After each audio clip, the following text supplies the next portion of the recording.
नमस्कार, मैं अंकुर पांडे और स्वागत है आप सभी का हमारे इस खास बुलेटिन अपना उत्तर प्रदेश में। उत्तर प्रदेश के लखीमपुर खीरी जिले में दो दलित बहनों के पेड़ से लटके शव मिलने के मामले में सीएम योगी आदित्यनाथ ने पीड़ित के परिजनों को सहायता की घोषणा की है। सीएम योगी ने 25 लाख रुपए की आर्थिक सहायता, एक आवास एवं कृषि भूमि का पट्टा दिए जाने के निर्देश दिए हैं। साथ ही सरकार ने हत्या के मामले को फास्ट ट्रैक कोर्ट में 1 माह के भीतर अभियुक्तों को सजा दिलाने का भरोसा भी पीड़ित परिवार को दिया है। पशुधन विकास बोर्ड के सदस्य श्री नारायण वाराणसी पहुंचे हैं, जहां उन्होंने सुभाषपा अध्यक्ष ओपी राजभर पर निशाना साधा है। श्री नारायण ने कहा है कि सुभाषपा अध्यक्ष ओम प्रकाश राजभर केवल राजभर जाति के नाम पर राजनीति करते हैं और पार्टी का गठन अपने परिवार के विकास के लिए किया है। साथ ही राजभर समाज के लोग ठगा हुआ महसूस कर रहे हैं। पार्टी के सदस्यों को पहले ही इनका साथ छोड़ देना चाहिए था।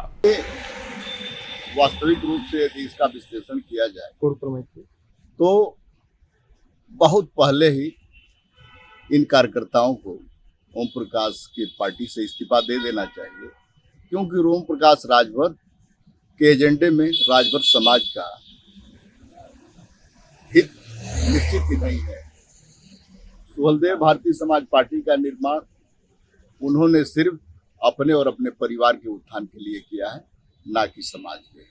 बाहुबली मुख्तार अंसारी की मुश्किलें अब कम होने का नाम नहीं ले रही हैं। मुख्तार और उसके भाई बसपा सांसद अफजाल अंसारी समेत 3 लोगों पर फिर से प्रशासन का हंटर चला है। बताया जा रहा है कि जिला प्रशासन ने मुख्तार, अफजाल और एक अन्य की तकरीबन 2 करोड़ 50 लाख रुपए की संपत्ति को कुर्क कर लिया है। जानकारी के मुताबिक पुलिस ने मुख्तार के मोहम्मदाबाद के दर्जी टोला का मकान सीज कर लिया है, तो वहीं अफजाल की कुल 2 करोड़ 10 लाख की प्रॉपर्टी कुर्क कर ली है। इसके अलावा मुख्तार के गुर्गे काजू कुरैशी की 40 लाख की प्रॉपर्टी को गैंगस्टर एक्ट के तहत कुर्क किया गया है। रायबरेली में लोगों को जलभराव की वजह से भारी समस्याओं का सामना करना पड़ रहा है। मामला डिघिया गांव का है, जहां इंटरलॉकिंग रोड पर नाली न होने की वजह से लोग काफी ज्यादा परेशान हैं।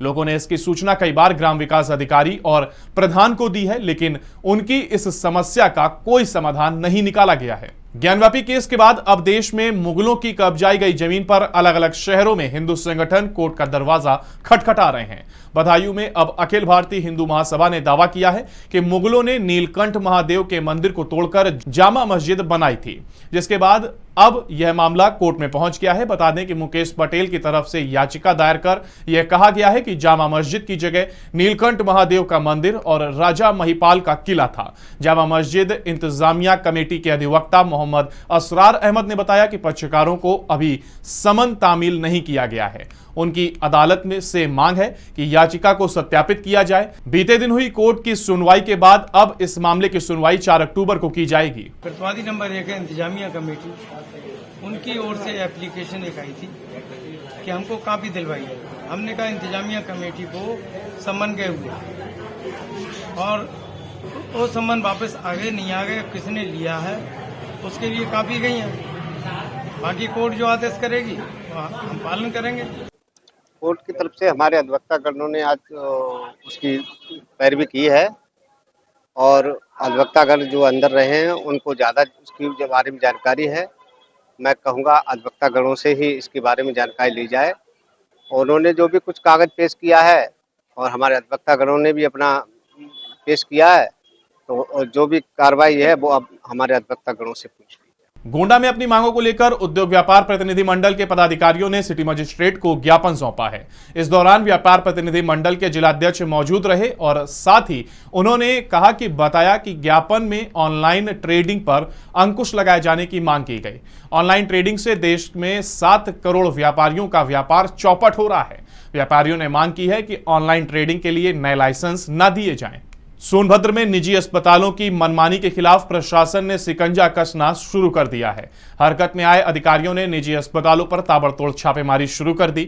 छापेमारी के दौरान अधिकारियों ने एक हॉस्पिटल को नोटिस जारी किया, तो वहीं दूसरे अस्पताल में अनियमितता पाए जाने पर उसे सील कर दिया गया। मामले की जानकारी देते हुए अधिकारी ने बताया कि जिलाधिकारी के निर्देश के बाद निजी हॉस्पिटलों पर औचक छापेमारी अभियान शुरू किया गया। छापेमारी के दौरान हॉस्पिटल के मानकों, हॉस्पिटल भवन के नक्शे, फायर एनओसी, डॉक्टरों की उपस्थिति आदि की जांच की जाएगी। लापरवाही पाए जाने पर कड़ी कार्रवाई की जाएगी। खबरें अभी और भी हैं, फिलहाल हम यहां पर रुक रहे हैं एक छोटे से ब्रेक के लिए।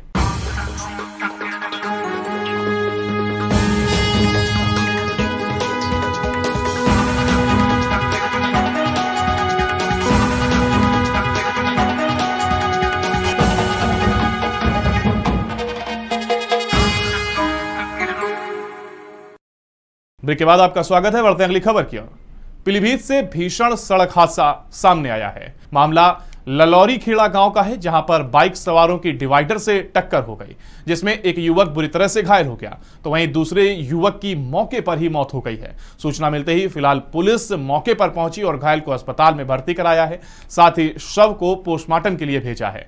मामले की जांच शुरू कर दी गई है। बरेली में कैंट थाना क्षेत्र के अंतर्गत एक महिला कांस्टेबल की संदिग्ध परिस्थितियों में मौत हो गई। महिला के परिजनों ने मृतका के पति पर हत्या का आरोप लगाया। बताया जा रहा है कि मृतका 2019 में पुलिस में भर्ती हुई थी। वहीं इस मामले पर एसएसपी का कहना है कि 2019 बैच की कांस्टेबल शिखा की मौत की सूचना प्राप्त हुई थी। परिजनों ने इस मामले में अभी तक तहरीर नहीं दी है। तहरीर प्राप्त होने पर मुकदमा पंजीकृत कर कार्रवाई की जाएगी। शिखा है जो बागपत की रहने वाली है, 19 बैच की है। कल सूचना मिली कि उनके द्वारा आत्महत्या की गई है। इस बात पर हम लोग मिलिट्री हॉस्पिटल गए, जहां वो भर्ती थी। उनके पति मिलिट्री में जनरल ड्यूटी में है और वहां जाकर हमने उनको देखा, चिकित्सकों से वार्ता की, उनको वहां पे मृत घोषित किया गया था।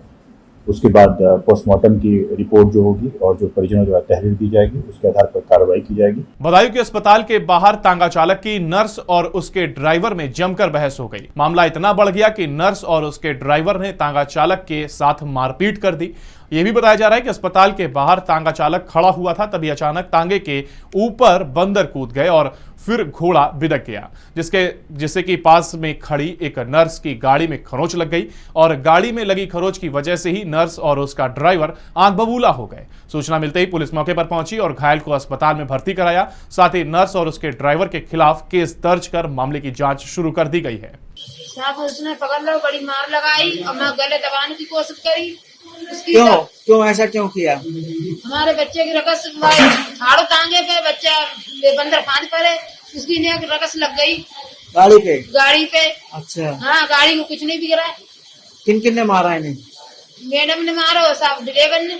उत्तर प्रदेश, राजस्थान समेत कई राज्यों में भारी बारिश जमकर कहर बरसा रही है। यूपी के लखनऊ में बारिश के चलते सभी स्कूलों को आज बंद कर दिया गया है। बारिश की वजह से यहां एक हादसा हो गया और जिसमें एक दीवार गिरने से 9 लोगों की मौत भी हुई है, जिसमें 9 लोगों की जान गई। तो वहीं मामले में राष्ट्रीय राजधानी दिल्ली में भी बीते दिन तेज बरसात हुई और आज भी बारिश का अलर्ट है। इसके अलावा मध्य प्रदेश, गुजरात, गोवा, कर्नाटक समेत ज्यादातर राज्यों में आज बारिश के आसार हैं। फिलहाल खबरों के इस बुलेटिन में इतना ही। बाकी की तमाम अपडेट्स के लिए आप बने रहिए टीएनपी न्यूज के साथ। नमस्कार।